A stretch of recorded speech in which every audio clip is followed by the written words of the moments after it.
Chapter 23. There was no time to put the plan into action that night. Dawn was less than an hour away.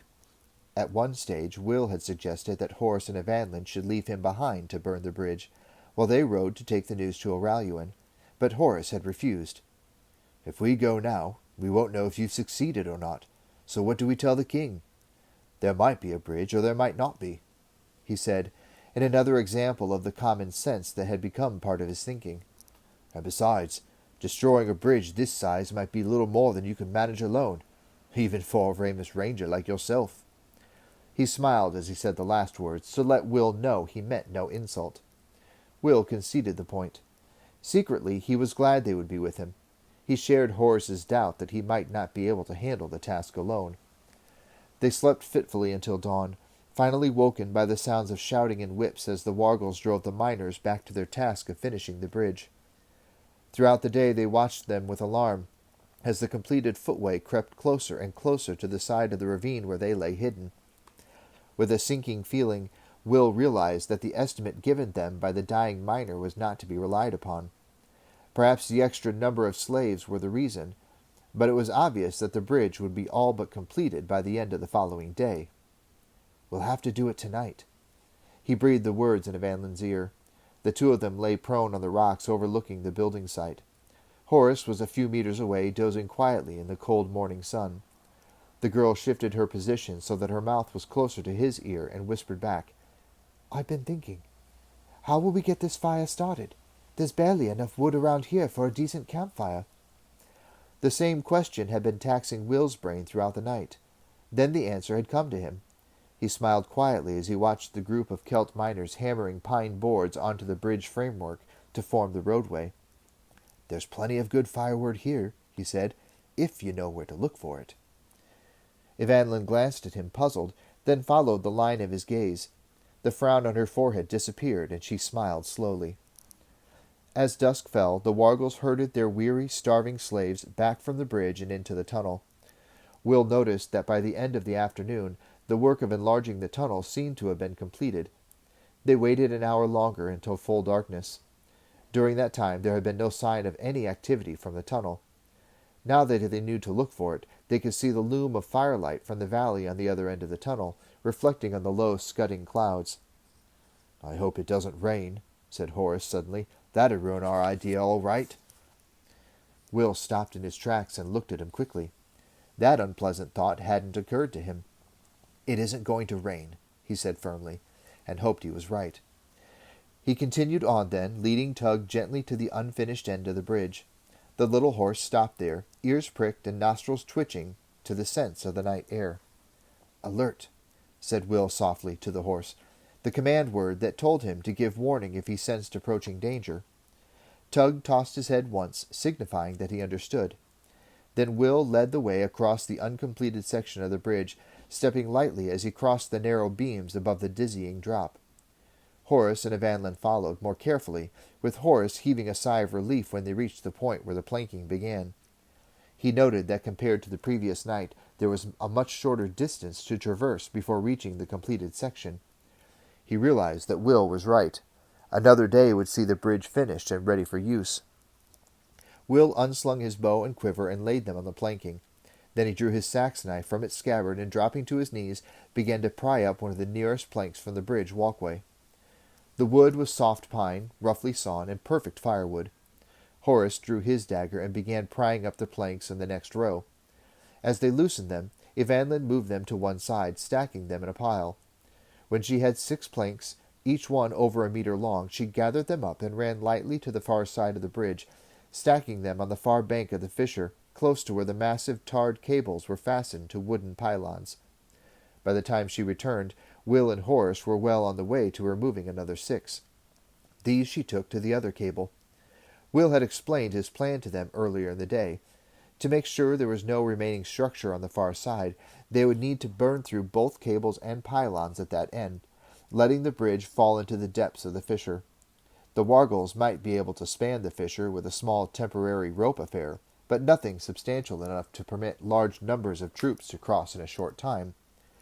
Once they had burned the bridge, they would ride full speed to alert the king's army to the threat in the south. Any small numbers of wargals who might cross the fissure could be easily dealt with by the kingdom's troops. The two boys continued levering the planks free and setting them to one side for Evanlin. In her turn, she maintained her constant ferrying back and forth across the bridge, until the stacks by each pylon were piled high. In spite of the cold night, both boys were sweating freely with the effort. Finally, Evanlin laid a hand on Will's shoulder as he pried up one board and began immediately on another. "I think it's enough," she said simply, and he stopped, rocking back on his heels and wiping his forehead with the back of his left hand. She gestured toward the other end of the bridge, where the last set of 20 planks were piled up on either side of the road. He eased the cramps out of his back, rolling his head from side to side, then stood up. "You're right," he told her. "That should be enough to get the rest of it burning." Gesturing for the others to follow, he picked up his bow and quiver and led the way to the far side of the bridge. He looked critically at the 2 piles of wood for a moment or two. "We need kindling," he said, glancing around to see if there were any small trees or bushes in the vicinity where they might find light wood to help them start their fire. Of course, there were none. Horace held out his hand for Will's sax knife. "Lend me that for a moment," he said, and Will handed it to him. Horace tested the balance of the heavy knife for a moment. Then, taking one of the long planks, Horace stood at one end, and in a bewilderingly fast series of strokes, sliced it into a dozen thin lengths. "It's not quite sword practice," he grinned at them, "but it's close enough." As Will and Evanlin began forming the thin pine strips into 2 small pyres, Horace took another plank and whittled more carefully, carving thin curls from the pine to catch the first sparks from the flint and steel that would be used to light the fire. Will glanced once to see what Evanlin was doing. Satisfied that she knew what she was about, he turned back to his own task, accepting the shaved pine from Horace as the other boy passed it to him in handfuls and stacking it around the base of the kindling.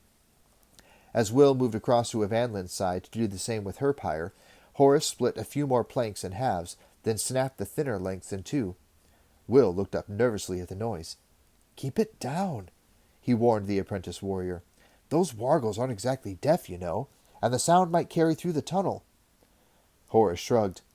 "Well, I'm finished now, anyway," he said. Will paused and studied both pyres.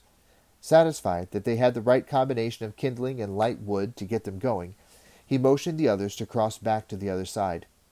"You two get going," he told them. "I'll start the fires and follow you." Horace needed no second invitation.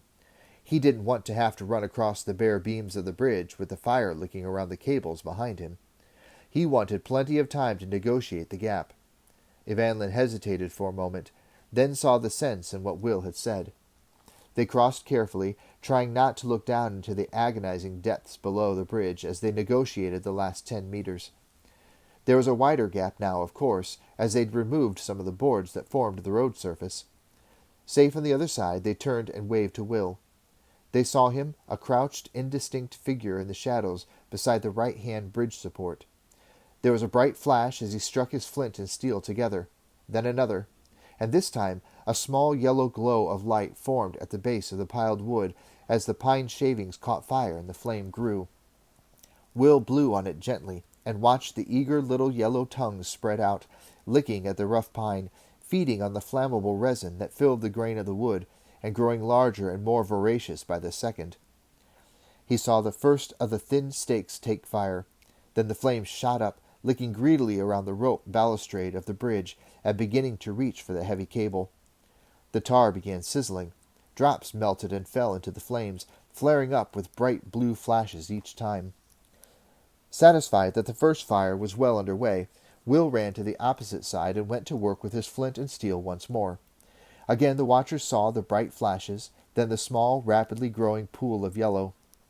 Will, now silhouetted clearly by the light of the 2 fires, stood erect and stepped back, watching to make sure they were both properly alight. Already the right-hand pylon and cable were beginning to smoke in the heat of the fire.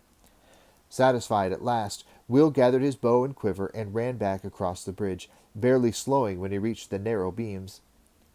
Reaching their side, he turned to look back at his handiwork. The right-hand cable was now blazing fiercely. A sudden gust of wind sent a shower of sparks high into the air above it. The left-hand fire didn't seem to be burning nearly as well. Perhaps it was a trick or an eddy of the wind that stopped the flames from reaching the tar-soaked rope on that side. Perhaps the wood they had used was damp. But as they watched, the fire beneath the left-hand cable slowly died away to a red glow of embers.